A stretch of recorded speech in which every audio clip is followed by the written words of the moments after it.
आज आपण करोनामुळे ऑनलाईन मीटिंग घेतोय.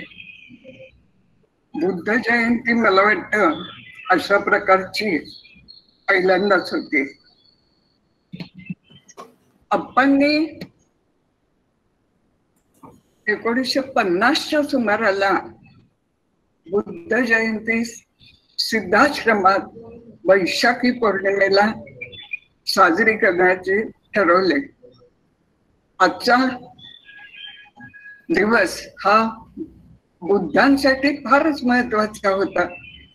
त्यांचा जन्म त्या दिवशी, त्यांना साक्षात्कार त्या दिवशी आणि त्यांचे निर्वाण सुद्धा त्याच दिवशी झालं. खरं म्हणजे वैशाखी पौर्णिमा ही आणखीनही वेगळ्या पद्धतीने साजरी करणं त्यांनी सुरुवात केली. कारण त्या सुमाराला शंकराचार्य पुण्यतिथी ही दरवर्षी येते. आता शंकराचार्यांचं कार्य हे गौतम बुद्ध आणि शंकराचार्य हे दोघेही आपण ईश्वराचे अवतारच समजतो. गौतम बुद्धाला तर आपण 9वा अवतार असं आपल्या धारणेत आहे. तसंच शंकराचार्यांच्या बाबतीत म्हणता येतं की हे 2 अवतार भारतात झाले. भारतवर्ष त्यामुळे पावन झाला. शंकराचार्यांचा जन्म ही खरोखर परमेश्वराची एक कृपा हिंदू धर्मावर झाली. आज आपल्याकडे जे वक्ते आहेत हे दोनही वक्ते शंकराचार्यांबद्दल बोलण्यासाठी आज प्राध्यापक मिलिंद जोशी आले. ते बोलणार आहेत शंकराचार्यांच्या जीवनाची व्याप्ती आणि महती, कार्याची, त्यांच्या कार्याची व्याप्ती आणि महती याच्याबद्दल मिलिंद जोशी बोलणार आहेत.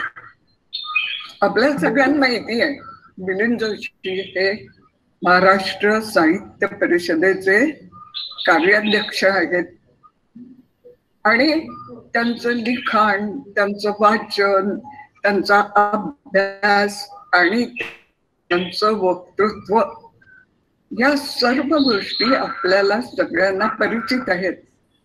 आज बुद्ध जयंतीला खरं म्हणजे सिद्धाश्रमात त्यांनी यावं अशी माझी मनोमन इच्छा होती.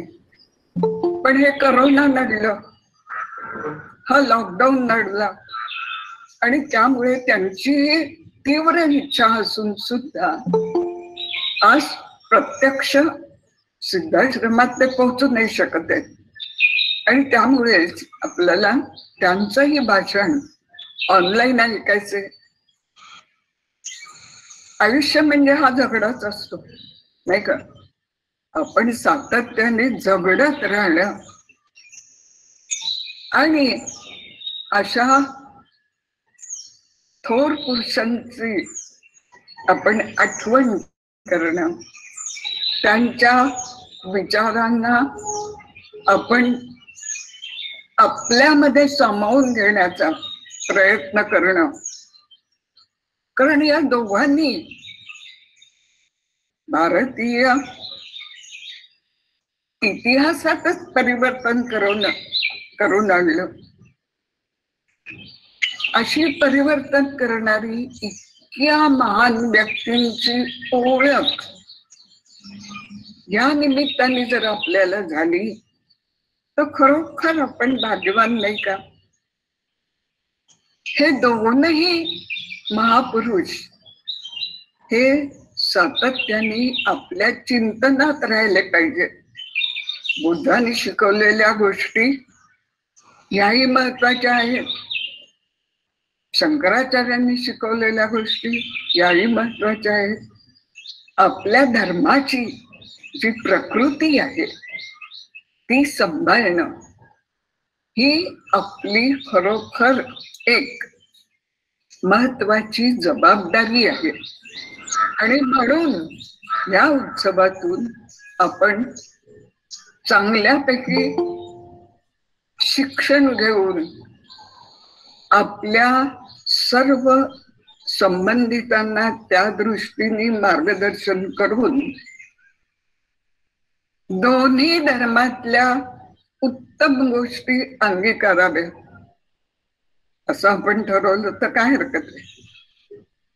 असे हे समारंभ आपल्याला विचार करायला भाग पाडतात, त्यातून चांगलं काय ते घ्यायची बुद्धी देतात, त्यातून कसं जगाला पुढे न्यायचं, माणसाला पुढे कसं जायला सोपं जाईल याचा विचार आपल्यामध्ये निर्माण करतात. हे खरंच किती महत्वाचं आहे हे आपल्याला निश्चितपणे जाणवतं. आणि म्हणून सिद्धाश्रमात पार पडणारा हा बुद्ध जयंतीचा आणि शंकराचार्य पुण्यतिथीचा उत्सव हा आपण आनंदाने साजरा करतो. सिद्धाश्रम ही फार छान जागा आहे. आपणचे जन्मस्थान असल्यामुळे पवित्र आहे. इथली व्हायब्रेशन्स खूप वेगळी आहेत.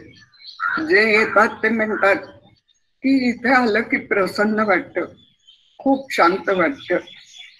इथे आता आपण ध्यान मंदिर तयार केलंय. मला असं वाटतं की सर्व साधकांनी, सर्व श्रोत्यांनी, सर्व मित्रमंडळींनी या ध्यान मंदिराचा लाभ घ्यायला पाहिजे. तिथे तुम्ही शवासन केलं ना तर त्याचे गुण निश्चित तुमच्या मानसिकतेवर आणि शारीरिक क्षमतेवरही परिणाम करतात. ही कथा म्हणजे इथल्या कथा या खऱ्या जिवंत कथा आहेत. इथे काही चुकीच्या कथा आपल्याला ऐकायलाच मिळत नाही. आणि इथल्या वातावरणाचा जो लाभ घ्यायचा तो घेण्यासाठी तरी सर्व साधकांनी आणि श्रोत्यांनी, मित्रमंडळींनी जरूर घेतला पाहिजे. आज आपल्याकडे दुसरे भक्ते आहेत ते आपल्या घरचेच आहे. डॉक्टर संप्रसाद विनोद हा माझा धाकटा भाऊ आहे, सगळ्यात धाकटा. आम्ही 5 भावंड. संप्रसाद सगळ्यात धाकटा पण सगळ्यात मोठा झाला. त्याचं कारण असं की त्यांनी आप्पांचा मार्ग स्वीकारला, आप्पांचं कार्य अंगीकारलं आणि ते नेटाने पुढे नेलं. आज त्याचं नाव योगी संप्रसाद विनोद हे सर्वश्रुत आहे, सर्वांना माहिती आहे. आणि योग परिवारातला कुठलाही कार्यक्रम असला तर संप्रसादला मानाचं स्थान दिलं जातं. आणि याचा आम्हाला सगळ्यांना खूप अभिमान वाटतो. कारण अवघड काम त्यांनी केलंय, सोपं नव्हतं. आप्पांचं काम पुढे नेणं ही काही सोपी गोष्ट नव्हती. तसा आप्पांचा सहवास त्याला कमी मिळाला. पण त्याने अगदी लहानपणीच या मार्गात खूपच प्रगती केली. वयाच्या 25व्या वर्षी त्यांनी शवासनातून आत्मविकास हे पुस्तक लिहिलं. तसा झाला MBBS doctor. Practice yoga therapy अलोपॅथीने आणि योगा थेरपीची प्रॅक्टिस त्यांनी इतकी मनापासून केली आणि इतका सुंदर साधक वर्ग निर्माण केला. हे सगळे कुटुंबाचे घटक आहेत. हे सर्व साधक कुटुंबाचे घटक आहेत असं त्यांनी मानलं आणि साधकांनीही मानलं. आणि आम्हालाही तसंच वाटतं की अरे ही तर आपलीच मुले आहेत. हा जो एक नवीन नातं निर्माण करण्याचा प्रयत्न संप्रसादनी केला आणि तो यशस्वी झाला. हे जर आप्पांनी पाहिलं त्यांना किती आनंद होईल. बुद्ध जयंतीला, शंकराचार्य पुण्यतिथीला संप्रसाद बुद्धांवर बोलणार आहे.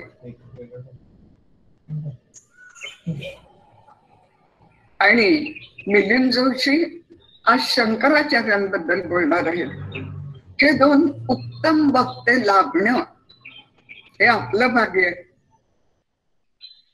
आणि मला असं वाटतं ऑनलाईन वर आपल्याला या दृष्टीने खूप छान माहिती मिळणार आहे. बघूया इथून पुढे काय काय किती किती छान विचार ऐकायचे ते. सगळ्यांना मनापासून नमस्कार. एकदा मनापासून नमस्कार.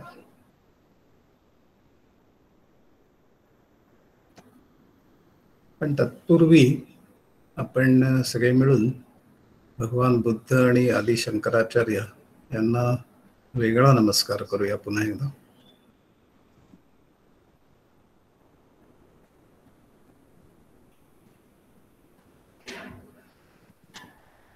हा जो उपक्रम आहे शंकराचार्य पुण्यतिथी आणि बुद्ध जयंती, तर जो महर्षी विनोदांनी सुरू केला, तर त्याच्यामागे त्यांची भूमिका मला अशी वाटते की भगवान बुद्धांची जी शिकवण आहे तर ती सर्वसामान्य माणसाला समजण्यासारखी, सहज समजण्यासारखी अशी आहे.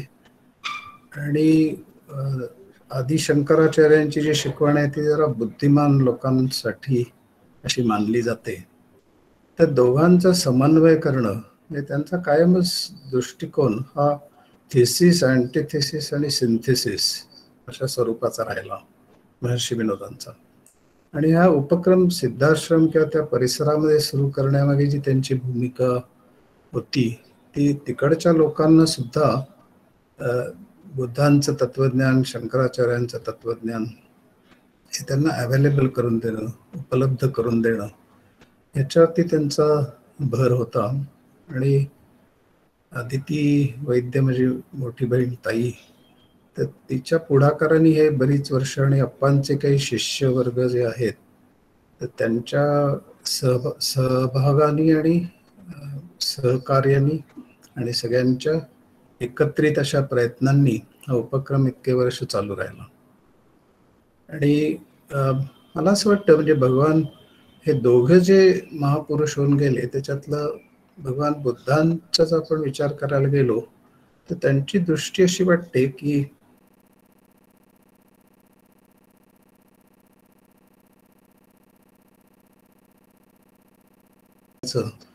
याच्यावरती त्यांनी जास्त भर दिला.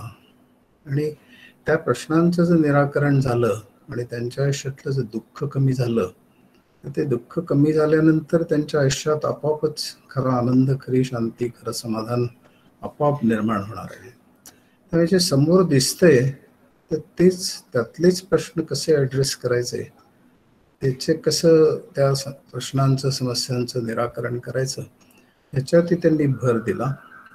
आणि शंकराचार्यांची जर भूमिका पाहायला गेलं तर ब्रह्मसत्यम जगन्मिथ्या जीवो ब्रह्मैव नापरः असा त्यांनी विचार मांडला.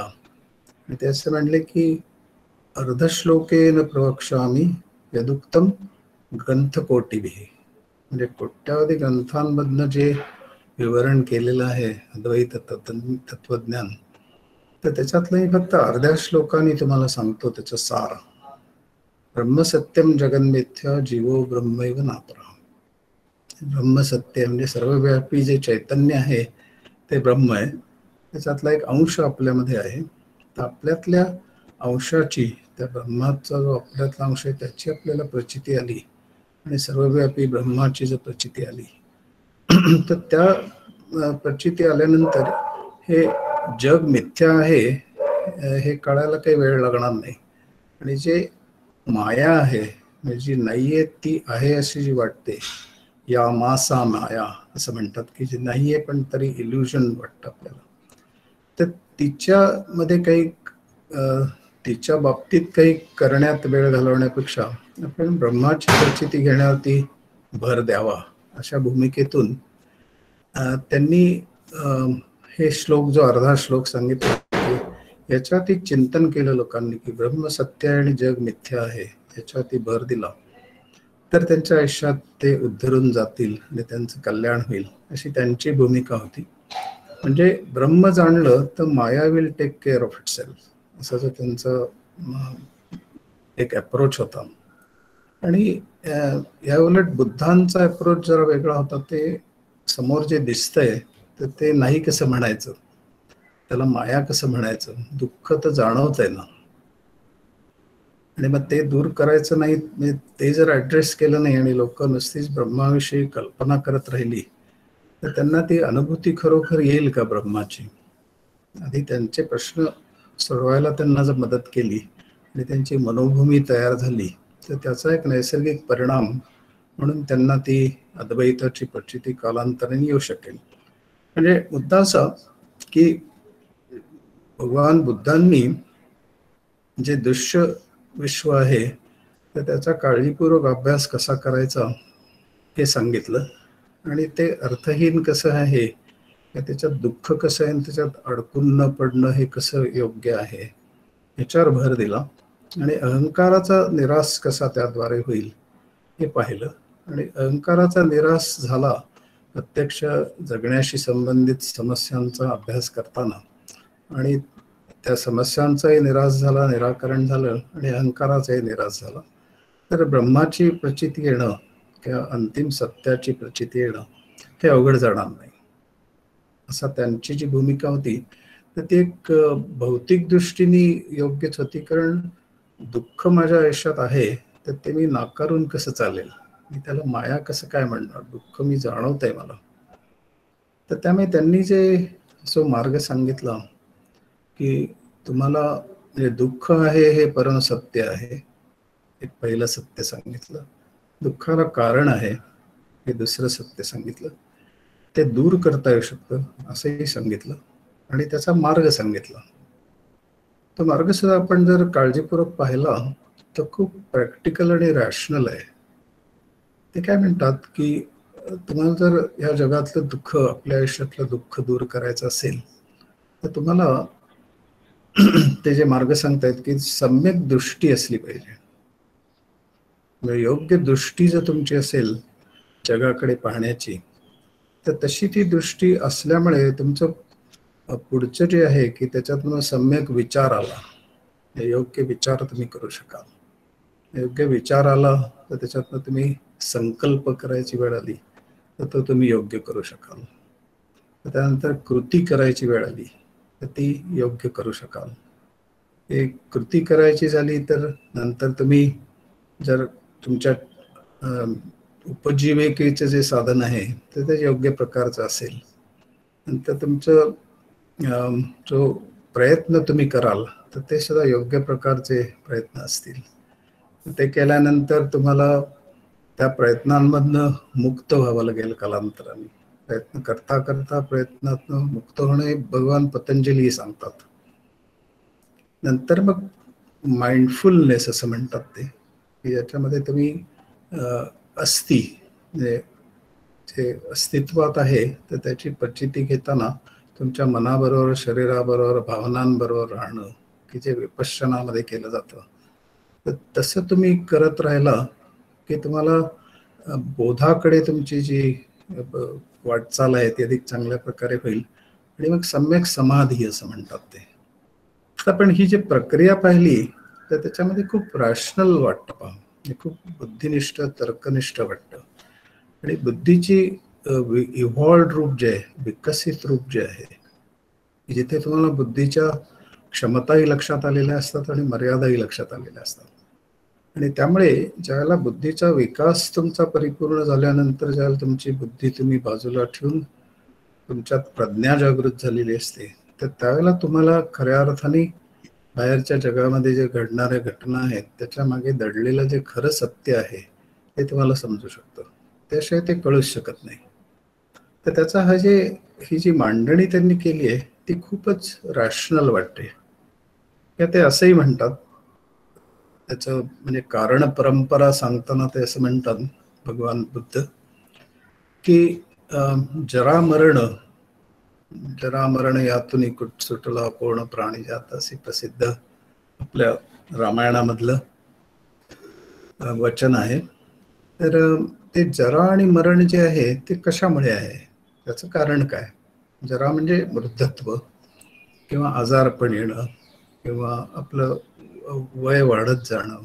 आणि ते कशामुळे येतं? ते जन्मामुळे येतं. ते आपण जन्माला येतो म्हणूनच वृद्ध आणि आपण याच्या बाबतीतली ती कथा सगळ्यांनीच ऐकलेली असते की भगवान बुद्ध युवराज असताना ज्यावेळेला ते एकदा कुठल्या युवाचा उत्सव असतो युवकांचा, त्याला जात असताना त्यांना वाटेत एक आजारी माणूस दिसतो, प्रेत दिसतं. आणि ते सगळं पाहिल्यावरती त्यांचं सगळं उडूनच जातं लक्ष सगळ्या जगण्यावरचं, आणि ते हे सगळं सोडून देण्याचाच विचार करायला लागतात. आणि या सगळ्यामागचं रहस्य काय आहे हे समजून घेण्याची प्रेरणा घेऊन मग ते दीर्घकालीन तपश्चर्येला सुरुवात करतात, शोध घेतात.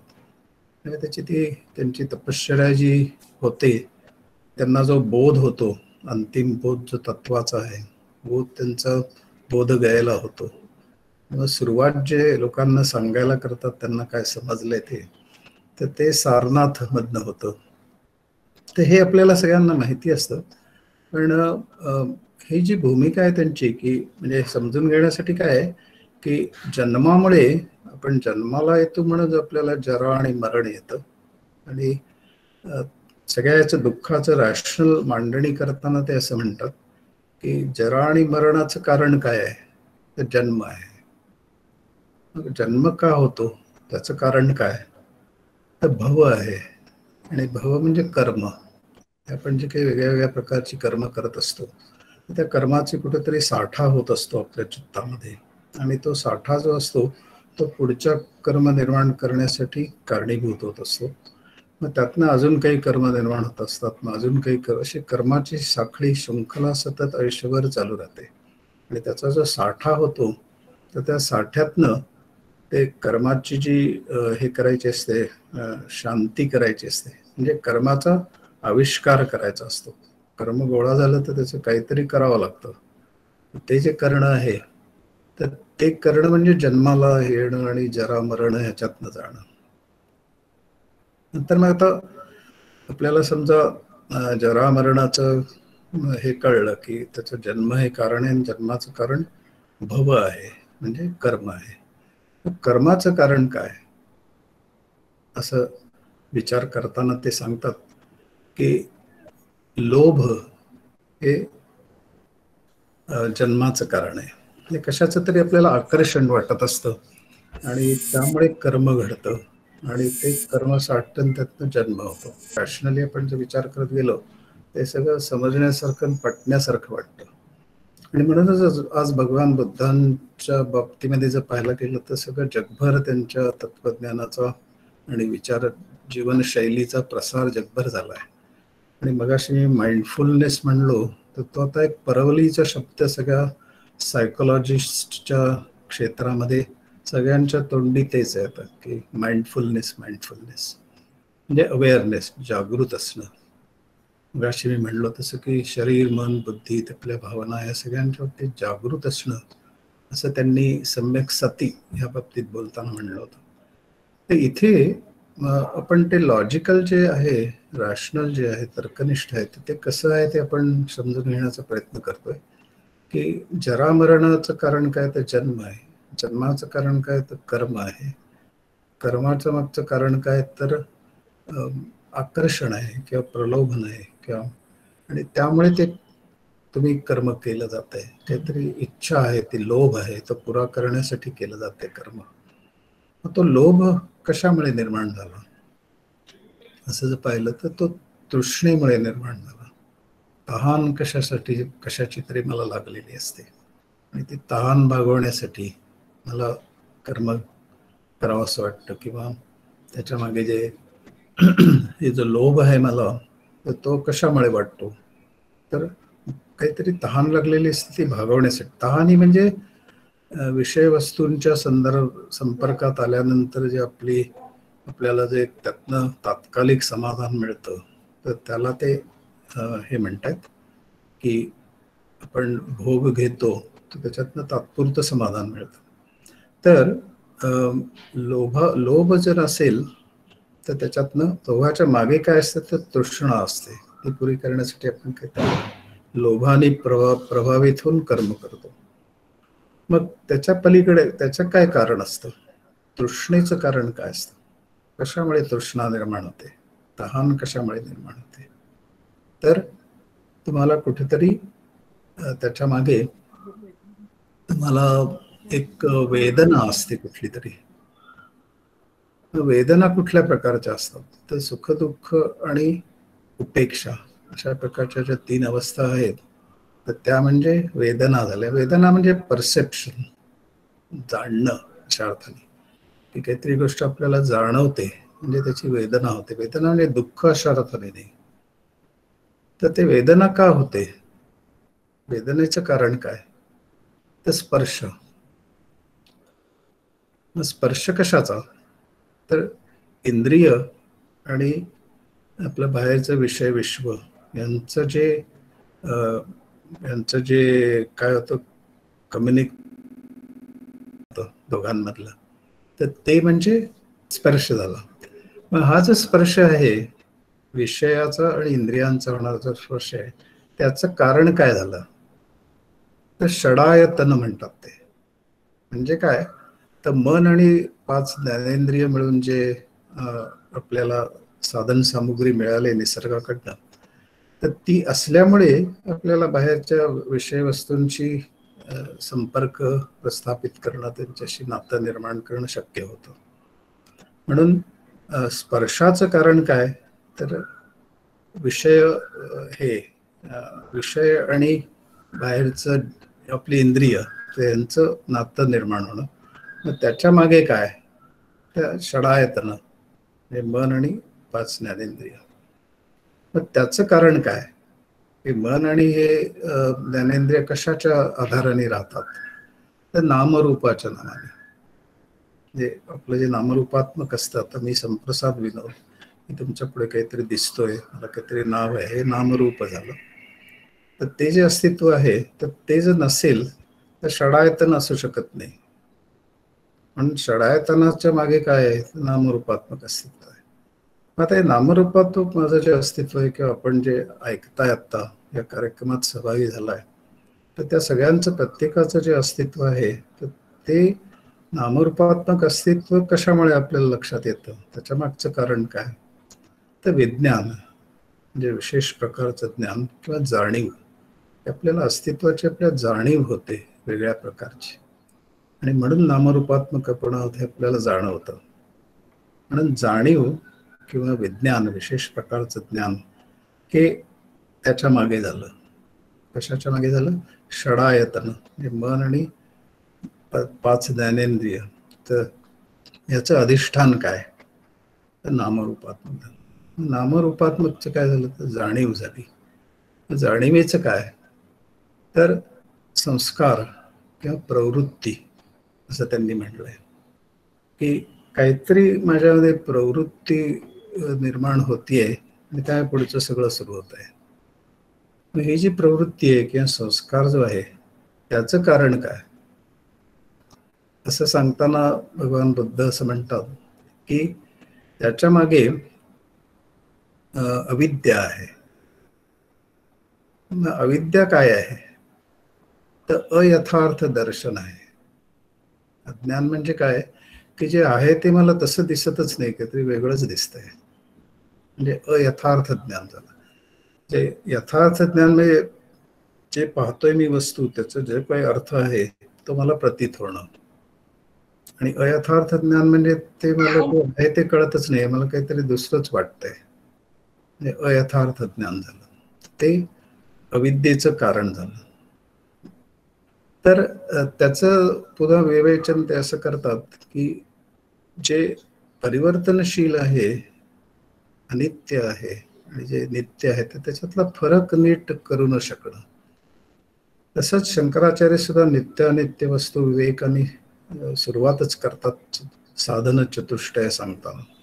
तर तसं इथे सुद्धा ते भगवान बुद्ध हे नित्य काय आणि अनित्य काय हे जर तुम्हाला समजलेलं नसेल पूर्णपणे, तर तुम्हाला यथार्थ ज्ञान होणार नाही, अयथार्थ ज्ञान होईल.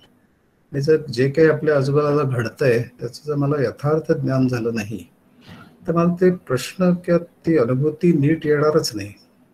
ती जर अनुभूती नीट आली नाही, तो प्रश्न नीट समजला नाही, मी तो सोडवणार कसा. हे सोडवायचं जर असेल, मला कुठलाही प्रश्न सोडवायचा असेल, तर सुरुवात ही यथार्थ ज्ञानानेच झाली पाहिजे. जे आहे ते मला दिसलं पाहिजे, आणि जर ते दिसलं नाही तर मला ते कळणारच नाही. ते कळलंच नाही तर मी त्याचं निराकरण कसं करणार. तसं दुसरं ते म्हणजे नित्यता आणि अनित्यता हे कळलं पाहिजे, हा एक भाग आहे.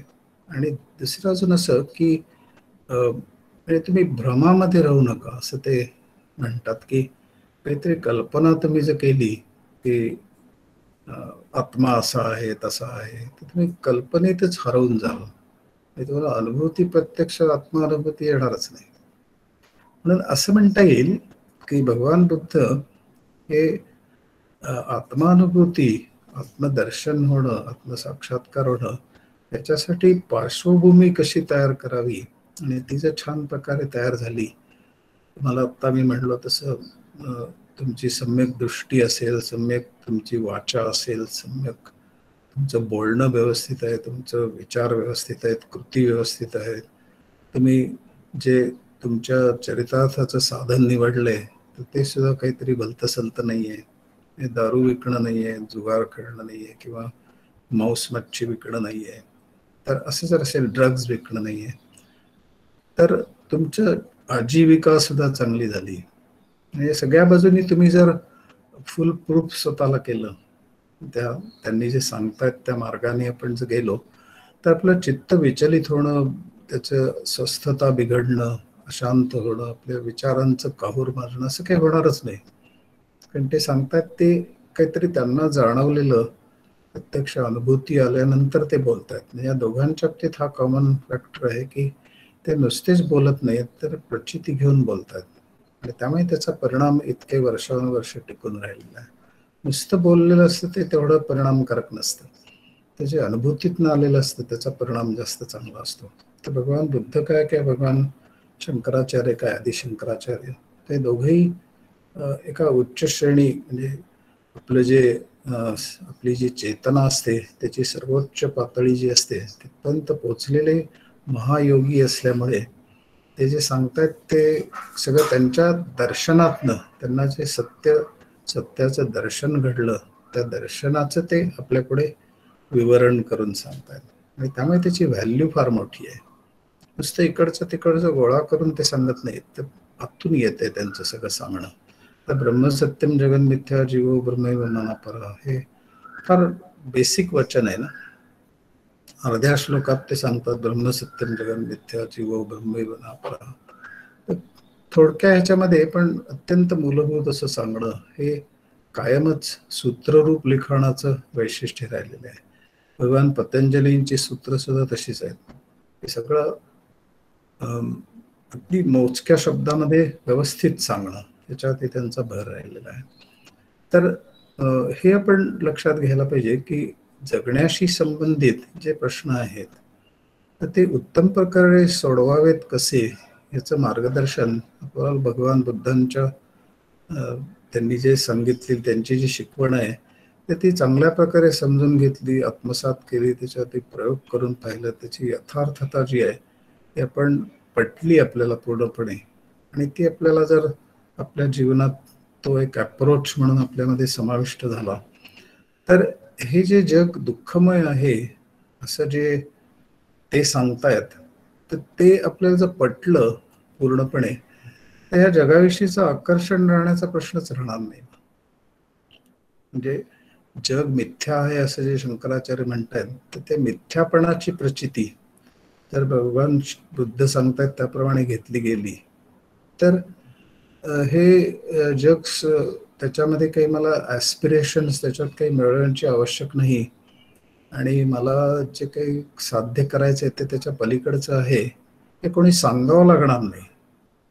तर त्याचं त्यालाच त्या माणसाला लक्षात येईल. त्यांनी जर भगवान बुद्धांच्या शिकवणीचा व्यवस्थित अभ्यास केला, त्या संकल्पना समजून घेतल्या, त्याच्यावर प्रयोग केले, त्याच्यावर चिंतन केलं, आणि मग त्याला ते उलगडलं की अरे हो ते म्हणतात ते खरं आहे असं त्याच्या लक्षात आलं, आणि आपण हे सम्यक दृष्टी सम्यक वाचा हे सगळं जर सांभाळलं तर आपल्या आयुष्यातले प्रश्न खूप कमी होत आहेत, आणि आपल्याला जे काही समस्या येतात त्या अशा फार भयंकर स्वरूपाच्या नाही आहेत, त्या सहजपणे हाताळता येण्याजोग्या आहेत. तर असं बोधानी त्यांच्या लक्षात यावं, आणि त्यांच्यावरती जो बाहेरच्या जगाचा पगडा आहे तो कमी व्हावा, आणि त्यांचं जगणं अधिक शांत, प्रसन्न, आनंदी आणि कल्याणपूर्ण व्हावं यासाठी त्यांचा उपदेश आहे भगवान बुद्धांचा. आणि शंकराचार्य, आणि अजून एक असं मला वाटून गेलं की भगवान बुद्धांचं जर आपण आयुष्य पाहिलं तर ते 80 वर्षाचं होतं. ते एका म्हणजे राजा होते, राजपुत्र होते, आणि त्यामुळे त्यांचा हे झालं होतं, विवाह झालेला होता, पुत्र झालेला होता त्यांना, राहुल. तर त्यामुळे त्यांनी या जगण्याशी संबंधित जे दुःख आहे तर त्याचा त्यांनी जवळून प्रचिती घेतली होती, आणि त्यामुळे त्यांना अनुभवाने माहिती होतं की अरे आपल्याला राजपुत्र असून आणि असून एवढंच पण दुःख अनुभवलं, आणि त्यांच्या हातात संवेदन क्षमता उत्तिच्च कोटीची असल्यामुळे त्यांना मृत व्यक्ती पाहिली, आजारी व्यक्ती पाहिली, आणि त्यांच्या डोक्यात एकदम प्रकाश पडला. हे तर आपण रोज पाहतोय, मरणारी माणसं समोर जात आहेत, पण आपल्याला काय असं वाटतं की आपण अमरच आहोत. पण तो जो भेद असतो किंवा ते जे समज असते की समोर जी गोष्ट दिसतीये तर त्याचं यथार्थ ज्ञान मला जर झालं तर त्याचे परिणाम हे जसे त्यांना अपेक्षित आहेत तसे होणार नाही. भगवान बुद्धांना काय अभिप्रेत आहे तर बुद्धत्व यावं. बुद्धत्व म्हणजे काय तर तुमची चेतना विकसित व्हावी, आणि तुम्हाला सगळ्या गोष्टी खूप मुळातून समजायला लागाव्या.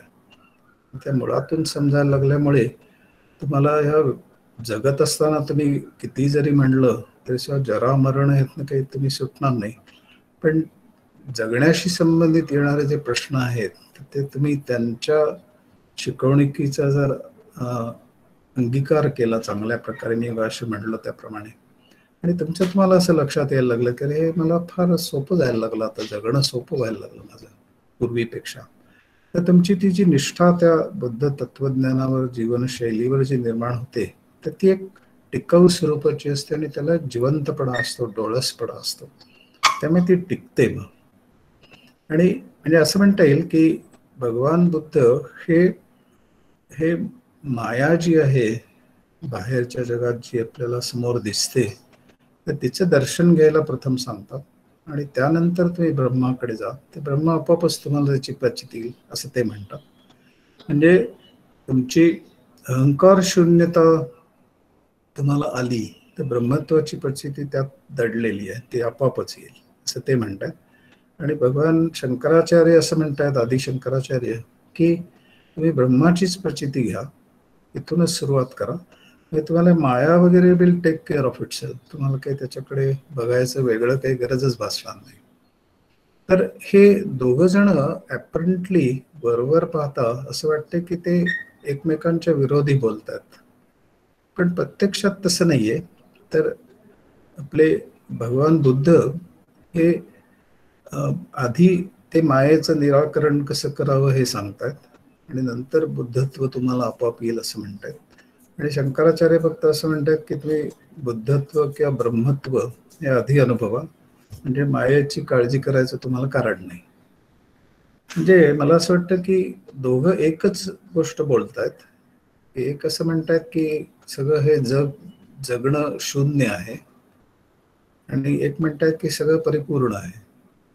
ती शून्यता जी आहे, जे भगवान बुद्ध सांगतायत, ती शून्यता ही अहंकारची शून्यता आहे.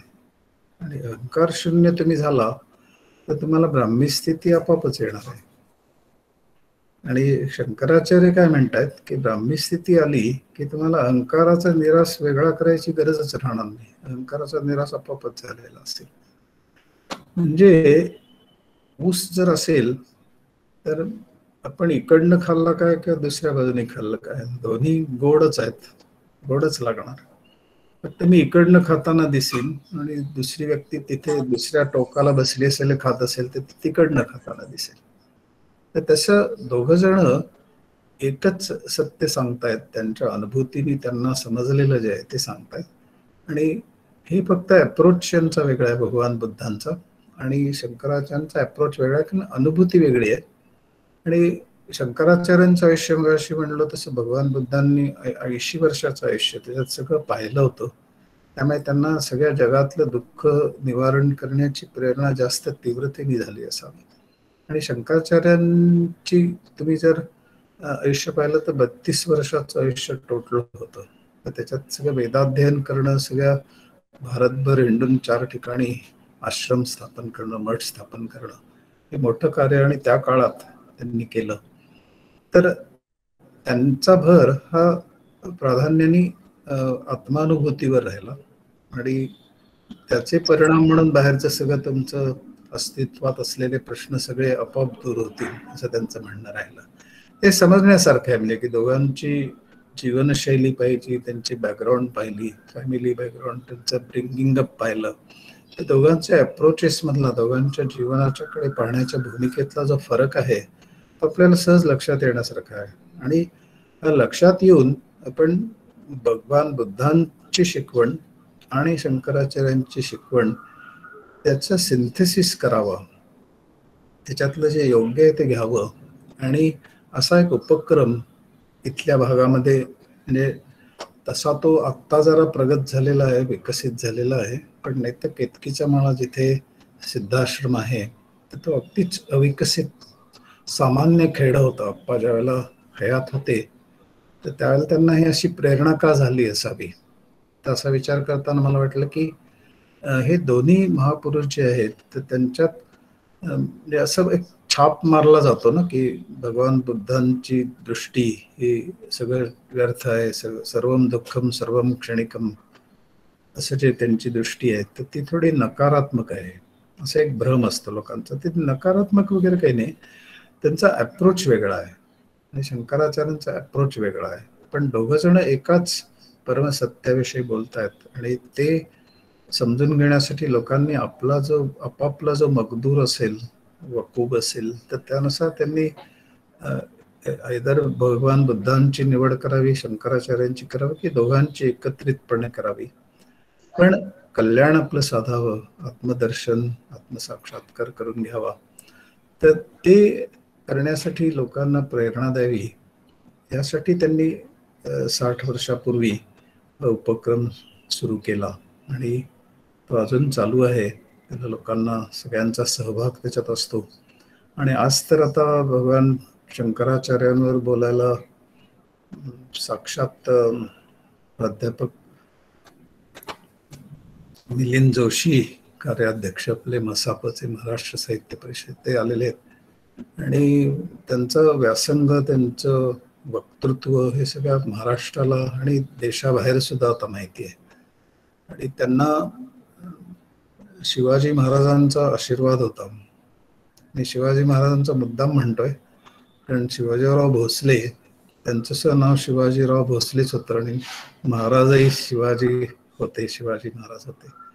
तर त्यांचा आशीर्वाद, त्यांच्या वरदहस्त मिलिंदजींच्या डोक्यावर असल्यामुळे त्यांच्या मध्ये ते संक्रमित झालेलं आहे. त्यांची जी ऊर्जा आहे प्राचार्य शिवाजीराव भोसलेंची, प्राचार्य म्हणलं की शिवाजीराव भोसले आपोआप येतं समोर, कारण इतकं ते जोडलं गेलेलं आहे.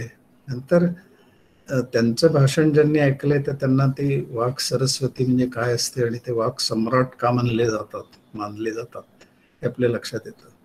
आणि आता आपण ज्याला मिलिंदजींचं ऐकतो तर त्याला असं लक्षात येतं, म्हणजे मला ते विशेष भावलं जे, तर ते असं भावलं की ते त्यांचे परमशिष्य असले, त्यांच्यावर वरदहस्त जरी असला तरी सुद्धा ते कधीही त्यांचं ऐकताना आपल्याला असं वाटत नाही की ते शिवाजीरावांची नक्कल करतात.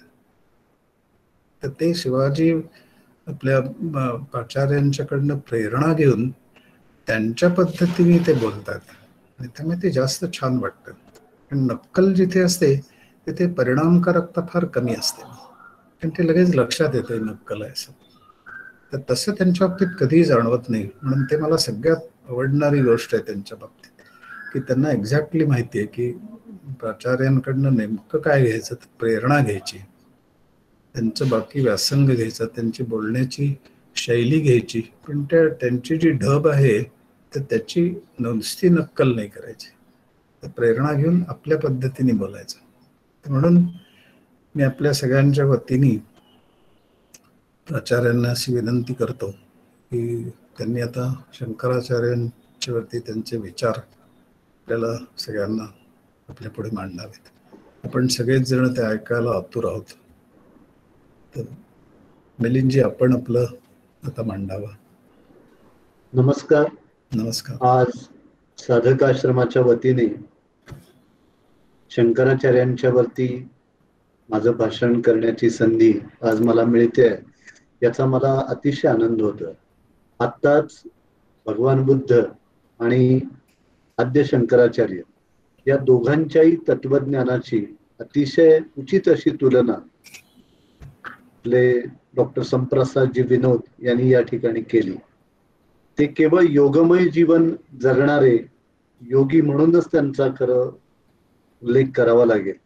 या आधुनिक काळातले ऋषी कसे असावेत हे डॉक्टर संप्रसाद विनोद यांच्या जीवनचरित्राकडे आणि आचरणाकडे पाहिल्यानंतर आपल्या लक्षामध्ये येतं.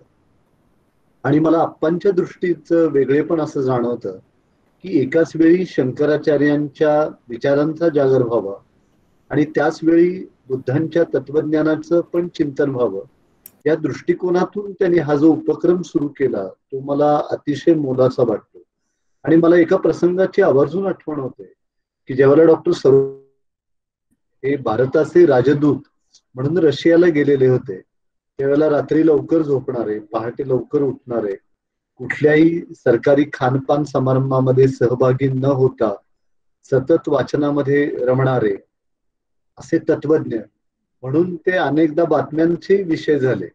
आणि कधीही कुणालाही न भेटणारा स्टॅलिन हा डॉक्टर सर्वपल्ली राधाकृष्णन यांना भेटला आणि तो त्यांच्या अक्षरशः प्रेमामध्ये पडला. आणि ज्यावेळेला सर्वपल्ली राधाकृष्णन यांचा कार्यकाळ तिथला संपला आणि ते भारतामध्ये परत यायला निघाले, त्यावेळेला हा स्टॅलिन त्यांच्या समोर एखाद्या लहान मुलासारखा कितीतरी वेळ बसून होता. आणि शेवटी ती भेट संपताना त्याच्या डोळ्यामध्ये आसवं उभी राहिली. त्यावेळेला डॉक्टर सर्वपल्ली राधाकृष्णन यांनी त्याचा हात हातामध्ये घेतला आणि त्यावेळेला स्टॅलिन असं म्हणाला की you are the first person to treat me as a human being, not as a monster. तर डॉक्टर सर्वपल्ली राधाकृष्णन हे फक्त हसले आणि ते म्हणाले की आमच्या देशामध्ये शंकराचार्यांच्या सारखा एक माणूस होऊन गेला की ज्यांनी ब्रह्म सत्य आणि जग हे खोट आहे हे सांगितलं.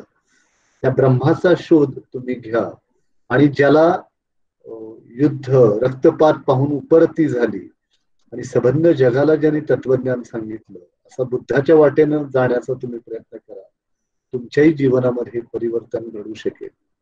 म्हणून डॉक्टर सर्वपल्ली राधाकृष्णनांच्या सारख्या तत्वज्ञाला देखील या दोन दार्शनिकांचे विचार महत्वाचे वाटतात. असे हे खरं दोन दार्शनिक होते. आपली भारत ही योगभूमी असं आपण म्हणतो. म्हणजे व्यक्तीच्या ठायी असणारं आत्मतत्व आणि विश्वाच्या ठायी असणारं परमतत्व यांच्यामध्ये एकवाक्यता अनुभवणं म्हणजे योग, किंवा व्यक्तीच्या ठायी असणारं आत्मचैतन्य आणि विश्वाच्या ठायी असणारं विश्वचैतन्य यांच्यामध्ये एक प्रकारचा मिलाफ अनुभवणं म्हणजे योग, किंवा व्यक्तीच्या आंतरिक शक्तीचं जागरण आणि त्याचं प्रकटीकरण म्हणजे त्याचं योग. आता साक्षात योगी या ठिकाणी असताना योगाविषयी मी काही बोलावं अशी परिस्थिती नाही, पण भारत ही जशी एक योगभूमी आहे तशी ही एक दार्शनिकांची भूमी आहे असं मला वाटतं. आपल्याकडे दर्शन आणि दार्शनिक अशा दोन संकल्पना मांडल्या गेलेल्या आहेत. दर्शन म्हणजे काय, तर महापुरुषांना घडलेली स्फुरण त्यांना दर्शन असं म्हटलंय, आणि ज्यांना ही स्फुरण घडली त्यांना दार्शनिक असं म्हटलेलं. आपल्याकडे ज्ञान आणि मत या दोन्हीतलाही भेद आपण समजून घेतला पाहिजे, की ज्ञान हे सगळीकडं समान असतं आणि ते स्थिर असतं.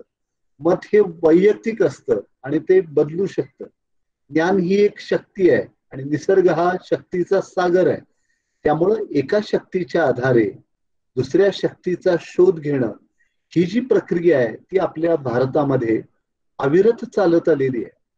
म्हणून आपण दार्शनिकांची सगळी जर परंपरा पाहिली तर त्यामध्ये असं आपल्या लक्षामध्ये येईल की जैन दर्शनामध्ये जीव आणि अजीव अशा संकल्पना मांडलेल्या आहेत, आणि त्यामध्ये जीव असंख्य आहेत, अनंत आहेत, आणि ज्ञान जर प्राप्त होऊ शकलं तर मोक्षाच्या दिशेनं वाटचाल होऊ शकते अशी भूमिका मांडली गेलेली आहे. जे अद्वैत वेदांती होते म्हणजे शंकराचार्यांच्या सारखी माणसं, त्यांनी असं सांगितलं की ब्रह्म हे सत्य आहे आणि जग हे खोट आहे. आता बुद्ध दर्शनाचा जर आपण विचार केला तर या जगामध्ये दुःख आहे, दुःखाला कारण आहे, आणि त्या कारणाचं जर निवारण आपण करू शकलो तर आपल्याला सत्याचा शोध लागू शकतो. ही भूमिका त्यांनी मांडली आहे. चार्वाकांनी जीव हा जडाचाच एक भाग आहे अशा प्रकार, जड हा जीवाचाच एक भाग आहे अशा प्रकारची भूमिका त्यांनी मांडलेली आहे.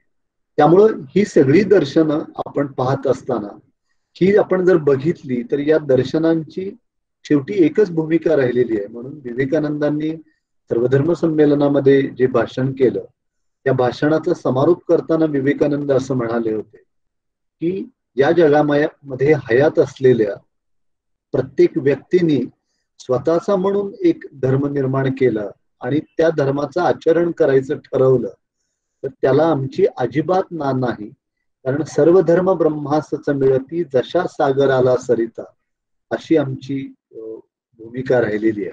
म्हणजे सगळ्या नद्या या जशा शेवटी सागराला जाऊन मिळतात तसे सगळे धर्म त्या एकच एक परमतत्वापाशी जातात अशी आमची भूमिका आहे. त्यामुळं या सगळ्या दार्शनिकांनी मांडलेले जे विचार आहेत ते त्या त्या काळाच्या टप्प्यावरती वेगवेगळे भासत असतील, पण व्यक्तिमत्व नावाचं मूल्य समृद्ध करणं हेच त्या सर्व दर्शनांची एक महत्वाची भूमिका आहे, हे आपण लक्षामध्ये घेतलं पाहिजे. म्हणून शंकराचार्यांचा जर आपण विचार केला तर शंकराचार्य हा भारतीय संस्कृतीच्या इतिहासातला एक महत्वाचा टप्पा आहे. म्हणजे नवसर्जन करणारे तत्वज्ञानाचं नवसर्जन करणारे एक तत्वज्ञ म्हणून आपल्याला खरं त्यांच्याकडे पाहावं लागेल. इसवी सन 788 ते 820 हा त्यांचा शंकराचार्यांचा कालखंड आहे, आणि या कालखंडामध्ये शंकराचार्यांनी जे विचार मांडले ते आजही आपल्याला चिंतनशील वाटतात, आणि त्या विचारांचा पाठपुरावा करणारा किंवा त्या विचारांच्या मागे धावणारा, त्याचं चिंतन करणारा आणि आपल्या जीवनामध्ये काही परिवर्तन घडवता येईल का या दृष्टीने विचार करणारा अभ्यासकांचा एक मोठा वर्ग हा जगभरामध्ये आपल्याला दिसतो. म्हणून शंकराचार्यांच्या चरित्राविषयी काही गोष्टी आवर्जून सांगितल्या पाहिजेत, कारण बुद्धांचं चरित्र जितक्या सहजपणाने सगळ्यांना माहीत आहे तितकं शंकराचार्यांचं माहीत असण्याची शक्यता कमी आहे. याचं कारण असं की एकदा संस्कृतमध्ये काही विचार मांडलेला आहे, फक्त अभ्यासकांनीच तो अभ्यासायचा आणि बाकीच्या लोकांनी त्याचा अभ्यास करायचा नाही. आणि मुळामध्ये आज आचार्य वगैरे शब्द उच्चारले की एकूण समाज त्यापासून दूर जातो. याला कारण ती आचार्य मंडळी कारणीभूत नाही, तर सध्या जे आचार्य पद भूषवत आहेत त्यांनी या पदव्यांना खऱ्या अर्थाने बदनाम करण्याचा प्रयत्न केलेला आहे. त्यामुळं त्या काळामध्ये आचार्य या पदाला पोचलेले शंकराचार्य हे खरं सगळ्या आचार्यांचे कुलगुरू शोभावे इतकी त्यांची मोठी योग्यता होती. त्यामुळे त्यांच्या जीवनचरित्राचा भाग हा आवर्जून सांगितला पाहिजे की शंकराचार्यांचा जन्म हा केरळमध्ये पूर्णा नदीच्या काठी असलेल्या कालडी या गावचा हे आपल्या सगळ्यांना माहिती आहे. आणि त्यांचे वडील शिवगुरु आणि आई आर्यांबा या दोघांना एकच खंत होती की संसारामध्ये हे दोघेही ईश्वर भोळे आणि अपेक्षा एकच त्यांची होती की आपल्याला पुत्ररत्न प्राप्त व्हावं. मग ते कसं प्राप्त होईल, तर ही खंत कशी दूर करता येईल, तर त्यांना एवढंच वाटत होतं की आपण परमेश्वराची साधना करावी.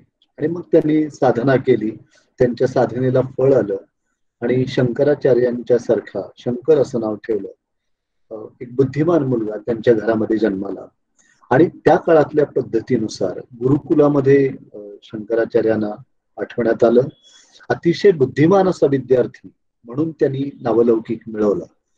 पण या प्रकारच्या बुद्धिमत्तेमध्ये शंकराचार्यांना अजिबात रस नव्हता. म्हणजे पुस्तकी ज्ञान, शेवटी त्या काळामध्ये जरी सगळे ग्रंथ उपलब्ध असले तरी ते पुस्तकी ज्ञान आहे असंच त्यांना वाटत होतं. ऐसे ज्ञानाचे लक्षण, ज्ञान म्हणजे आत्मज्ञान, पाहावे आपणासी आपण, त्या आपणासी आपण पाहणं याच्यामध्ये त्यांना अधिक रस होता. मग हे घडण्यासाठी दोन गोष्टींची आवश्यकता होती. एक म्हणजे सर्वसंग परित्याग करणं आणि त्यासाठी संन्यस्त धर्माचा स्वीकार करणं, आणि दुसरी गोष्ट म्हणजे अखंड योग साधन करणं. आता मला सांगा की ज्या घरामध्ये नवसानी एखादा मुलगा जन्माला आलेला आहे त्या घरातले आई वडील मुलाला अशा पद्धतीने या दोन गोष्टीसाठी मोकळीक देतील अशी त्या काळामध्ये तरी अजिबातच शक्यता नव्हती. एक म्हणजे घरदार सोडून जाणं आणि दुसरीकडे अखंड योग साधन करणं, यासाठी संन्यस्त धर्माचा स्वीकार करणं हे कठीण होतं. पण शेवटी काही घटना या सगळ्या महामानवांच्या आयुष्यामध्ये अशा घडतात की त्या घटनांनी त्यांचं आयुष्य बदलून जातं आणि त्यांच्या जीवनातले अनेक पेच त्या आपोआप सुटतात. तसं शंकराचार्यांच्या बाबतीमध्ये झालं की आई बरोबर ते स्नानाला नदीवरती गेलेले होते आणि आई काठावरती होती. शंकराचार्य आत नदीमध्ये शिरले, अगदी खोल डोहापर्यंत गेले आणि एका सुसरीने त्यांचा पाय पकडला आणि मग हा मुलगा जीवाच्या आकांताने ओरडू लागला की मला वाचवा वाचवा. काठावरचे सगळे लोक प्रयत्न करायला लागले आणि आई सुद्धा अतिशय काकुळतीला आली. पण शेवटी ती सुसर या मुलाचा पाय पकडून त्याला अगदी नदीच्या आत घेऊन चालली. तेव्हा हा मुलगा आईला म्हणाला की आता मरणाच्या दारातून तर माझी सुटका होणं हे शक्य नाही, पण विरक्तीच्या मार्गाने तरी मला देवापर्यंत पोहोचू दे आणि त्यासाठी संन्यास घेण्याची, या क्षणी संन्यास घेण्याची तू मला आज्ञा दे आणि मी तुला ही जी विनंती करतोय ती तू मान्य कर आणि मला तुझी अनुमती दे. आणि मग शेवटी आता आपला मुलगा सुसरीच्या तोंडामध्ये सापडलेला आहे, तो परत येण्याची शक्यता नाही. अशा वेळेला आई त्या भावनिक भारामध्ये बोलून गेली की तू संन्यास घ्यायला हरकत नाही. पण घडलं असं की त्या सुसरीने त्यांचा पाय सोडला, हा मुलगा काठावरती आला. पण काठावरती आल्यानंतर या मुलाने घरी जाणं टाळलं, कारण त्याला आपला मार्ग दिसत होता. आणि मग त्यांनी मनाच्या दिशेने जायचं ठरवलं, आपलं जे साध्य आपण ठरवलेलं आहे त्या दिशेने जायचं ठरवलं. पण आपण एक गोष्ट इथे लक्षामध्ये ठेवली पाहिजे की त्या क्षणी शंकराचार्यांनी आपल्या आईला असं वचन दिलं की तुझ्या अंतसमयी मी तुझ्या जवळ असेन. आणि खरोखर ते घडलं. म्हणजे आईचा अंतकाळ जवळ आलाय हे समजल्यानंतर शंकराचार्य आईच्या जवळ उपस्थित होते. आता ही गोष्ट त्या काळाला मानवणारी नव्हती की एकदा तुम्ही संन्यस्त धर्म स्वीकारल्यानंतर संसारामधल्या ज्या काही आचारसंहिता आहेत त्या तुम्हाला पाळण्याची अनुमती मिळत नाही. त्यामुळं समाजाने त्यावेळेला खूप मोठा विरोध केला की तुम्ही संन्यस्त धर्म स्वीकारलेला आहे आणि तुम्हाला आता आईचे अंत्यसंस्कार करता येणार नाही. आणि केरळमधला तो नंबूद्री ब्राह्मण समाज अतिशय कर्मठ आणि सनातन. तर त्यांनी हे सांगितल्यानंतर शंकराचार्यांनी त्यांना सांगितलं की संन्यस्त धर्म मातृत्व नाकारू शकत नाही, आणि आईचे अंत्यसंस्कार त्यांनी केले. म्हणून मला सगळी जे महापुरुष आपल्या संस्कृतीमध्ये होऊन गेले त्यांच्या कार्याचं वेगळेपण असं की काळाच्या पुढे त्यांनी काही पावलं टाकलेली आहे. मला इथे विवेकानंदांच्या जीवनातल्या एका प्रसंगाचा आवर्जून उल्लेख करावा असं वाटतो की विवेकानंद ज्यावेळेला भारत भ्रमण करत होते खेतडी नरेशांच्या बरोबर, त्यावेळेला खेतडी नरेशांनी एका नृत्य जलशाच्या कार्यक्रमाचं आयोजन केलेलं. आणि मग विवेकानंद एका तंबूमध्ये होते, दुसऱ्या तंबूमध्ये हा नृत्य जलशाचा कार्यक्रम सुरू होता. तर त्यावेळेला विवेकानंदांना निमंत्रण पाठवण्यात आलं की तुम्ही या कार्यक्रमासाठी या. तर विवेकानंदांनी असं सांगितलं की मी संन्यस्त धर्म स्वीकारलेला आहे, अशा गोष्टींना सहभागी होण्यासाठी मी काही येणार नाही.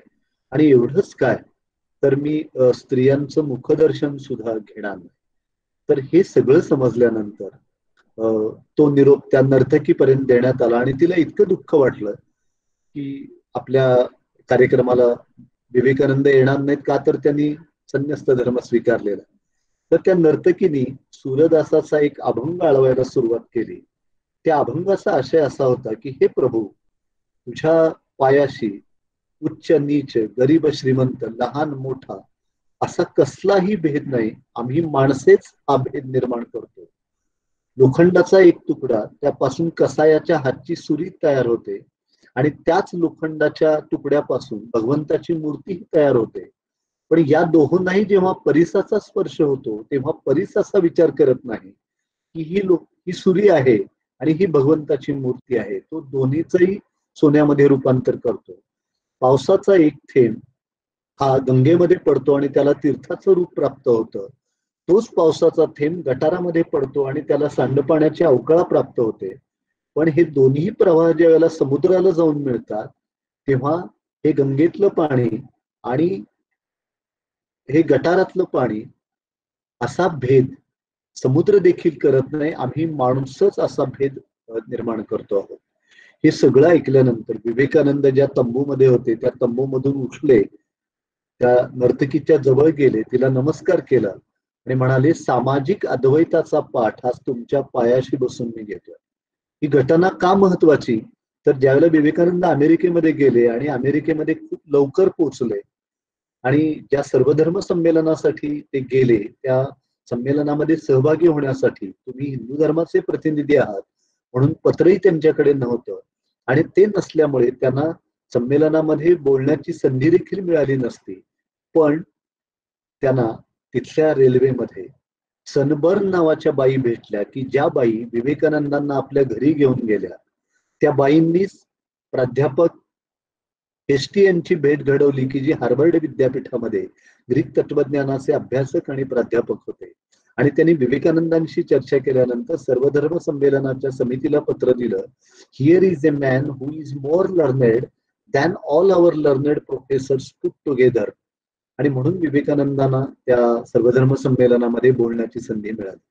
आता मला एक गोष्ट तुम्ही सांगा की विवेकानंद जर त्या नर्तकीच्या कार्यक्रमाला गेले नसते तर ते सनबर्न बाईशी रेल्वेमध्ये बोलले देखील नसते, त्यांच्या घरी निवासासाठी गेले नसते आणि या सनबर्न बाई त्यांना भेटल्या नसत्या तर कदाचित सर्वधर्म संमेलनामध्ये त्यांना प्रवेश देखील मिळाला नसता. पण हे जे परिवर्तन विवेकानंदांच्या जीवनामध्ये त्या नर्तकीच्या नृत्याच्या वेळी तिने आळवलेल्या एका अभंगामुळे झालं, तसं शंकराचार्यांनी सगळा तो काळ आणि त्यावेळेसची जी एक रूढी परंपरा होती त्याच्यावरती फुली मारून आपल्या आईचे अंत्यसंस्कार केले. आणि आपल्याला आश्चर्य वाटेल की आजही म्हणजे शंकराचार्यांना आपल्या आईचे अंत्यसंस्कार घराच्या आवारामध्येच त्यावेळेला करायला लागले. आज केरळमधला जो नंबूद्री समाज आहे त्या समाजामध्ये आपल्या नातलगांचे अंत्यसंस्कार हे घराच्या आवारामध्ये केले जातात. मला मागे वळून पाहताना असं वाटतं की त्या काळामध्ये समाजाने त्याला विरोध केलेला होता, पण पुढे शंकराचार्यांचं मोठेपण पटल्यानंतर आपल्या समाजाकडून जो प्रमाद घडलेला आहे त्याचं प्रायश्चित्त आपण घ्यावं म्हणून तर ही प्रथा त्या ठिकाणी पडली असावी असा एक विचार मनामध्ये येतो. म्हणून शंकराचार्यांनी धर्माचं गुणगान केलं का? केलं. धर्मप्रसारासाठी प्रयत्न केले का? केले. पण सगळ्यात शंकराचार्यांचं महत्वाचं काम असं की जे अनिष्ट आहे, जे कालबाह्य होण्याची गरज आहे, त्याच्यावरती टीका करणं, त्या गोष्टी बाजूला करणं आणि धर्माचं शुद्ध रूप पुन्हा समजावून सांगणं समाजाला, हे जे शंकराचार्यांनी केलेलं महत्वाचं काम आहे, ते सुद्धा आपण आजच्या काळाच्या संदर्भामध्ये लक्षामध्ये घेतलं पाहिजे असं मला वाटतं. आणि मग पुढे चरित्राचा भाग समजून घेतच आपण जेव्हा पुढे जाऊ, तेव्हा शंकराचार्यांच्या कार्याची व्याप्ती ही आपल्याला अधिक समजेल. आणि मग शंकराचार्य एका गुरुच्या शोधामध्ये होते. आणि मग गुरु कसे असावेत? समर्थांनी फार छान शब्दामध्ये वर्णन केलं दासबोधामध्ये, की जो कोणी ज्ञानबोधी समूळ अविद्याच्छेदी इंद्रिय दमन प्रतिपादी तो सद्गुरु जाणावा. अशा सद्गुरूच्या शोधामध्ये ते होते. जेन शिष्यास लावी ती साधन, जे करविती हे न करविती इंद्रिय दमन, ऐसे गुरु आडक्याचे तीन मिळाले तरी त्याजावे असं म्हटलं. असे आडक्याचे 3 गुरु आपल्याला जागोजागी भेटतात, पण गोविंद यतींच्या सारखे गुरु शंकराचार्यांना मिळाले, की जे ओपाडांचे शिष्य होते. आणि ही सगळी व्यासांची परंपरा पुढे चालत आली.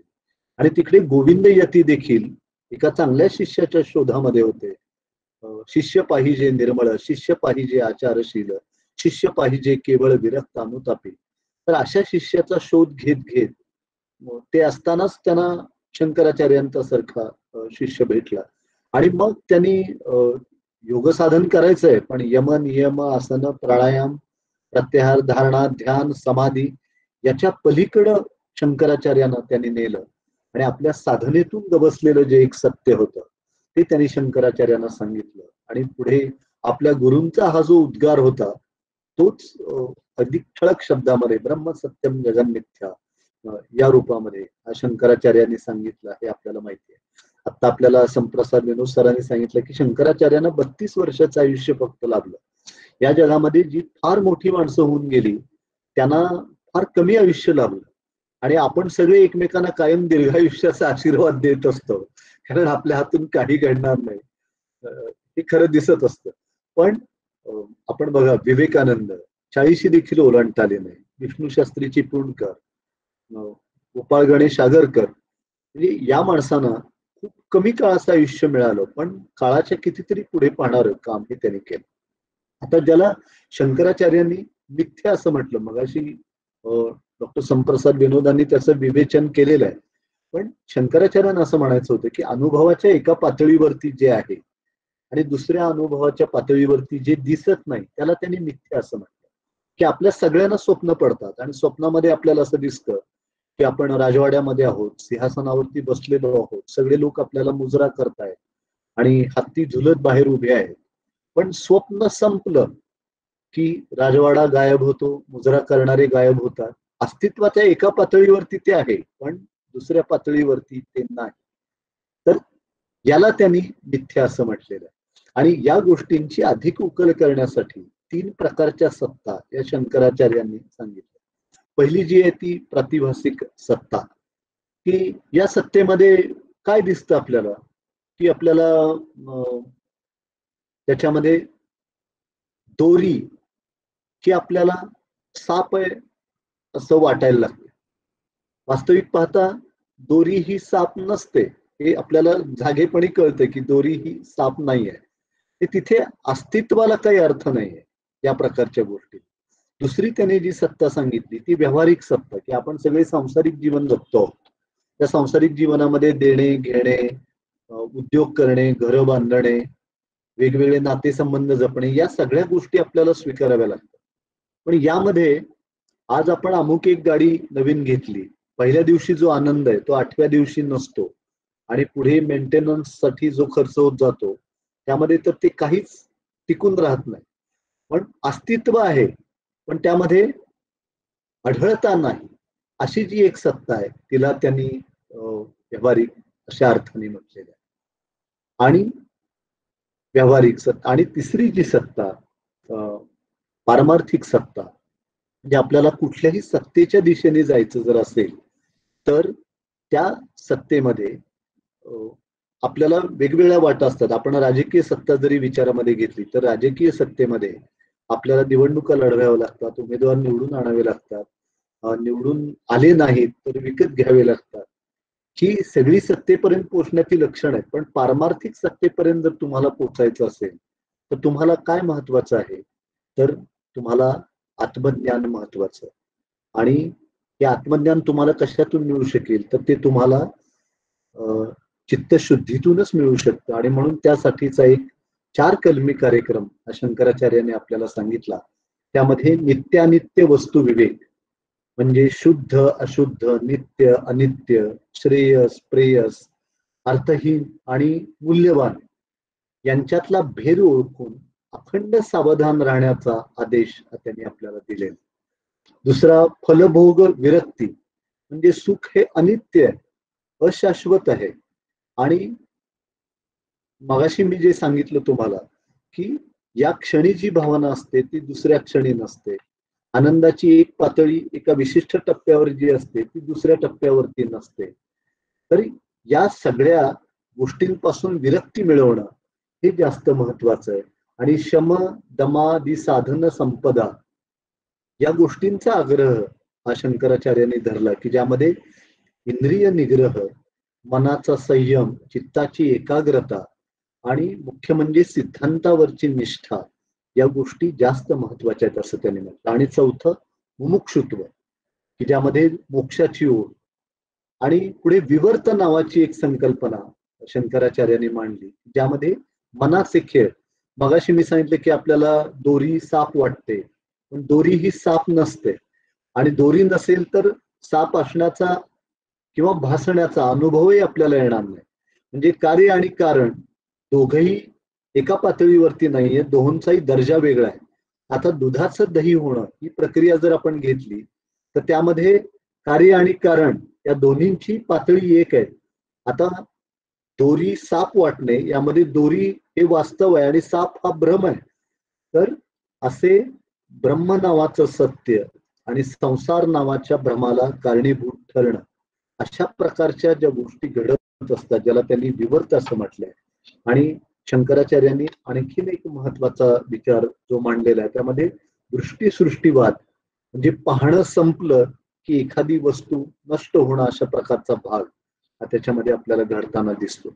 अर्थात हे सगळं शंकराचार्यांचं जे तत्वज्ञान आहे ते आपल्याला समजून घ्यायचं असेल तर खरं एकेका विषयावरती एक एक त्यांच्या विचारांवरती एक एक पुष्प गुंफता येईल एवढी या सगळ्या विचारांची व्याप्ती आहे. पण तत्वज्ञानाच्या पातळीवरती आपण हा भाग समजून घेतल्यानंतर सगळ्यात महत्वाचं शंकराचार्यांचं कार्य काय असेल तर शंकराचार्यांनी भारतामध्ये धार्मिक ऐक्य निर्माण करण्याचा प्रयत्न केला. आपण जर पाहिलं तर शैव, वैष्णव, शाक्त यांच्यामध्ये खूप भांडणं होती. तर या सगळ्यांना एका मध्यवर्ती कल्पनेशी जोडण्याचं काम हे शंकराचार्यांनी केलं. आणि मगाशी मी जे सांगितलं की जे अनिष्ट आहे, विघातक आहे त्याच्यावरती त्यांनी टीका केली. मुळामध्ये व्रतवैकल्य आणि कर्मकांड यामध्ये त्यांनी धर्माला गुंतवलं नाही. हे शंकराचार्यांचं मोठं योगदान आहे. विवेकानंदांनी सुद्धा ज्यावेळेला भारत भ्रमण केलं त्यावेळेला त्यांनी बघितलं की या देशाची अवनती का झाली आहे तर आपण धर्माच्या मूळ संकल्पनेपासून दूर चाललेलो आहोत. True aim of religion is to draw attention to the divinity already in man. माणसामध्ये असलेल्या दिव्यत्वाचा त्याला परिचय करून देणं हे खरं धर्माचं काम आहे. तर आज ते होतंय का? शंकराचार्यांना सुद्धा त्या काळामध्ये ते जाणवलं असेल. आणि म्हणून या शेवटी धर्मावरती आलेली ही जी ग्लानी आहे त्या त्या कालखंडामध्ये ती येत असते. ती दूर करून धर्माचं शुद्ध रूप हे समाजापुढे ठेवणं ही फार महत्वाची गोष्ट असते. आणि शंकराचार्यांनी त्या दृष्टीने सुद्धा खूप महत्वाचं काम केलंय. आज आपण सर्वजण नेहमी असं म्हणतो की आजचं युग हे ज्ञानाचं युग आहे. आज ज्ञानसत्ता सगळीकडे येताना दिसते आणि ज्ञानसत्तेचं महत्व वाढतंय. पण शेवटी ज्ञानसत्तेमध्ये विचारांची प्रक्रिया खूप महत्वाची आहे. आणि आगरकर तर असं म्हणत असत की विचार कलहाला कधी घाबरू नका. आपण जर पाहिलं की शंकराचार्यांनी मग उपनिषद असतील, भगवद्गीता असतील, ब्रह्मसूत्र असतील, यांच्यावरती भाष्य लिहिलं. त्याशिवाय आचार्य पदवी त्या काळामध्ये मिळत नसेल. पण त्यांनी विचारांची जी एक प्रक्रिया आहे, आज आपण लगेच कुठलाही विचार खोडून काढण्याकडे आपला कल असतो. पण पूर्व पक्ष, उत्तर पक्ष, खंडन, मंडन या सगळ्या पायऱ्यांनी पुढे गेलो पाहिजे. ही जी आचार्यांची एक विचार परंपरा आहे, तिचं सुद्धा आजच्या बुद्धिवादी समाजाने गांभीर्याने विचार केला पाहिजे असं मला वाटतं. त्यांनी शृंगेरी, कांची, गोवर्धन, द्वारका यासारख्या ठिकाणी मठ स्थापन केले. मंडन मिश्र, पद्मपाद, हस्तामलक, तोटकाचार्य यांच्यासारखे शिष्य निर्माण केले. पांडुरंग अष्टक, भजगोविंद, कालभैरव स्तोत्र या आकाशवाणीवरती ऐकताना सुद्धा शंकराचार्यांची भाषा किती गोड होती. भाषेचं सौंदर्य, कल्पनेचं वैभव आणि विचारांची उदात्तता काय असते हे सगळं शंकराचार्यांचं साहित्य वाचल्यानंतर आपल्या लक्षामध्ये येतं. शेवटी समारोप करताना मला एकच गोष्ट आवर्जून सांगावीशी वाटते की शंकराचार्यांनी महत्वाची गोष्ट काय केली असेल तर व्यक्तिमत्व नावाचं मूल्य समृद्ध करण्यासाठी त्याचं महत्व आपल्याला पटवून दिलं. आणि मग आज काय झालंय की आपल्या अपॉइंटमेंट डायरीमध्ये सगळ्या गोष्टींच्यासाठी वेळ आहे, पण आपला स्वतःसाठी वेळ नाही. म्हणजे इतकी आपल्या व्यक्तिमत्वाची प्रतारणा हे कधीही होताना आपण अनुभवलेली नसेल, पण ती आज होताना दिसते आहे. शंकराचार्यांनी ब्रह्म हे सत्य आहे आणि जीव हा ब्रह्माचाच अंश आहे हे सांगितलं. म्हणजे जीव किती महत्वाचा आहे आणि हा जीव ज्या व्यक्तिमत्वामध्ये आहे त्या व्यक्तिमत्वाकडे आपण किती गांभीर्यानं पाहिलं पाहिजे हे देखील आपल्याला त्या काळामध्ये सांगितलं. धर्मामध्ये जे काही एक मळप दाटून आलेलं होतं कर्मकांडांचं, अनिष्ट रूढी परंपरांचं, ते त्यांनी दूर केलं. धार्मिक ऐक्य घडवलं आणि मुख्य म्हणजे या वेगळ्या वाटा, विचारांच्या सुद्धा वेगळ्या वाटा आपल्याला दाखवलेल्या आहेत. मला नेहमी असं वाटतं की माणूस आपल्या हाताने संस्कृती घडवतो आणि संस्कृतीचा हातही माणसाला घडवत असतो. त्यामुळं पाण्यापासून ढग निर्माण व्हावेत आणि ढगापासून पुन्हा पाणी निर्माण व्हावं असा हा सगळा अन्योन्य संबंध आहे. तर त्यामुळे आपल्याला निसर्गाने जमीन दिली, माणसाने शेती केली, निसर्गाने कंठ दिला, माणसाने संगीत निर्माण केलं, निसर्गाने पाषाण दिला, माणसाने शिल्प निर्माण केलं. याला आपण सुधारणा असं म्हणतो. पण या सुधारणा माणसाच्या बाह्य जीवनामध्ये परिवर्तन घडतात आणि संस्कृती ही माणसाचा अंतरंग समृद्ध करत असते. म्हणून मी ज्यांना गुरुस्थानी मानतो ते प्राचार्य शिवाजीराव भोसले फार छान शब्दामध्ये सांगत असत की पक्वान्नांचा गुणाकार केला तरी जीवनसत्वांचा भागाकार होता कामा नये. आज परिस्थिती अशीच झालेली आहे की जीवनसत्वांचा भागाकार होतोय की काय अशी परिस्थिती आहे. संवादाची माध्यमं प्रचंड वाढलेली आहेत, पण माणसा माणसातला संवाद कमी झालेला आहे. एकीकडे आर्थिक संपन्नता आली आहे, पण जगण्याची अर्थपूर्णता कमी झालेली आहे. आर्थिक समृद्धी येत असताना दुसरीकडे किळसवाणं वैचारिक दारिद्र्य आहे. म्हणजे एकीकडे आपण हातसडीचा तांदूळ खात होतो, आज आपण पॉलिश केलेला तांदूळ खातो. म्हणजे चकाकले पण हे जीवनाला आज खूप आलेलं आहे, पण त्यातलं सत्व हरवलेलं आहे. त्यामुळं ही जीवनाची गुणवत्ता वाढवणं, आपल्या जगण्याची गुणवत्ता वाढवणं हे आजच्या काळामध्ये खरंच कठीण होऊन बसलंय. म्हणजे एकीकडे प्रचंड समृद्धी जगाला सांगावी अशा प्रकारची, पण दुसरीकडे हे वैयक्तिक पातळीवरचं जे दारिद्र्य, विचारांचं दारिद्र्य, स्वतःकडे लक्ष न देण्याचं दारिद्र्य, तर यातून व्यक्तिमत्वाचा जो अधःपात होतो आणि जे विश्वचैतन्य आपल्यामध्ये सामावलेलं आहे त्या विश्वचैतन्याचा आपल्याला प्रत्यय येऊ शकत नाही. या पार्श्वभूमीवरती आपण भगवान बुद्ध आणि शंकराचार्य या दोघांच्याही जीवनचरित्राकडे आणि त्यांच्या तत्वज्ञानाकडे आपण अतिशय गांभीर्याने पाहिलं पाहिजे असं मला वाटतं. आणि शेवटी कोणत्याही महापुरुषांच्या जीवनचरित्राकडे पाहत असताना आज आपण सरसगट विभागणी करण्याचीच एक मानसिकता आज आपल्याकडे सगळीकडे दिसते, सरसकट फुली मारून टाकण्याचीच एक मानसिकता सगळीकडे दिसते. पण शेवटी सर्व विचारांच्या पारंब्यांच्या सावलीमध्ये ज्यावेळेला आपण थांबू त्यावेळेलाच आपल्या जीवनाला प्रकाशवाटा दाखवणारे विचार कोणते आहेत याविषयीचं ज्ञान हे आपल्याला निश्चितपणाने होऊ शकेल असं मला वाटतं. त्यामुळं आपण सगळ्यांनी आज या दोन्हीही महापुरुषांच्या जीवन चरित्राचं चिंतन या ठिकाणी केलं. त्यामुळं अत्तदीप भव, की स्वतःच एक दिवा व्हा, तूच आहेस तुझ्या जीवनाचा शिल्पकार असं सांगितलं जातं. आणि पुढच्या टप्प्यांवरती हेच अरविंदांनी सांगितले, be yourself, transform yourself, transcend yourself. स्वतःला ओळखा, स्वतःमध्ये बदल करा आणि हात त्यापेक्षा अधिक उन्नत अवस्थेला जा.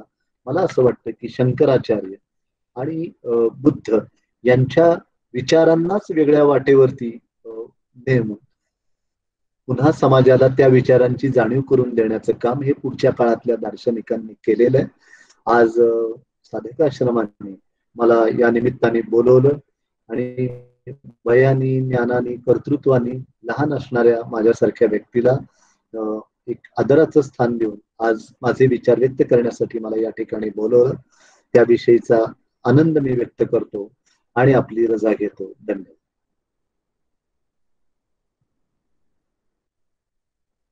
बुद्ध जयंती आणि शंकराचार्य पुण्यतिथी अशा पद्धतीने साजरी होणं हे सिद्धाश्रमाच्या इतिहासात पहिल्यांदाच घडलेलं आहे. आप्पांच्या सुंदर भाषणासाठी हजारो माणसं जिथे जमत असत, तिथे आज आपण वैयक्तिक असे विचार या कार्यक्रमात ऐकले. मिलिंद जोशी यांनी खरोखर उत्तम प्रकारे आपल्याला मार्गदर्शन केलं आणि वेगळ्या पद्धतीने शंकराचार्यांचा अभ्यास कसा करता येईल हेही त्यांनी सांगितलं. संप्रसादनी बुद्धांच्या बद्दल तेच सांगितलं आणि ह्या विचारांनी प्रेरित होऊन इथल्या ग्रामीण जनतेला वेगळ्या प्रकारांनी विचार करायला शिकवणं हे आप्पांचं विचार वेगळे होते. आणि त्या दोघांच्याही या आजच्या आपल्या दोन्ही वक्त्यांच्या विचारांनी आप्पांना पूर्ण समाधान वाटलं असेल. आज आपल्याकडे आमचे ट्रस्टी मुकुंद अभ्यंकर पण आलेत, ते पण पहिल्यापासून अगदी आहेत. आणि असं वाटतंय की खरंच शिला दिवेकर, माझ्या अनेक मैत्रिणी आज ऑनलाईन ऐकतायत. मला ही कल्पना नव्हती की खरंच कोणी ऐकू शकतं. मी आज दोन्ही वक्त्यांचे मनापासून आभार मानते आणि सर्व श्रोत्यांचे मुख्यतः की ज्यांनी ऑनलाईन भाषण ऐकलं. इथं मला सगळ्यांची नावं येत आहेत आणि असं वाटतंय की अरे इतकी माणसं आली आहेत बरं का. प्रत्यक्ष दिसत नाही तो, त्याचा त्रास होतोय, पण त्यांचेही आभार मानते. आणि सर्वांना या विषयात एक वेगळं मार्गदर्शन मिळाल्यामुळे मला बरं वाटतंय, खूप आनंद होतोय. आणि अशा पद्धतीने नव्या तंत्राला सांभाळून आपल्या मुलांनी जे काम केलं, प्रवीण म्हणा, सुधीर म्हणा किंवा स्वाती म्हणा, या सगळ्यांनी मनापासून हे घडवून आणलं. त्यांचंही कौतुक करते मी. इतकी माणसं या कामामध्ये गुंतली आणि त्यामुळे हा कार्यक्रम वेगळ्या पद्धतीने पण यशस्वी झाला. त्याचा मला मनापासून आनंद होतोय. सर्वांचे धन्यवाद, सगळ्या श्रोत्यांचे, आणि सर्वजण उपस्थित राहिलात. आपण आता आजचा आपला कार्यक्रम ते थांबलाय, संपलाय असं आपण जाहीर करूया.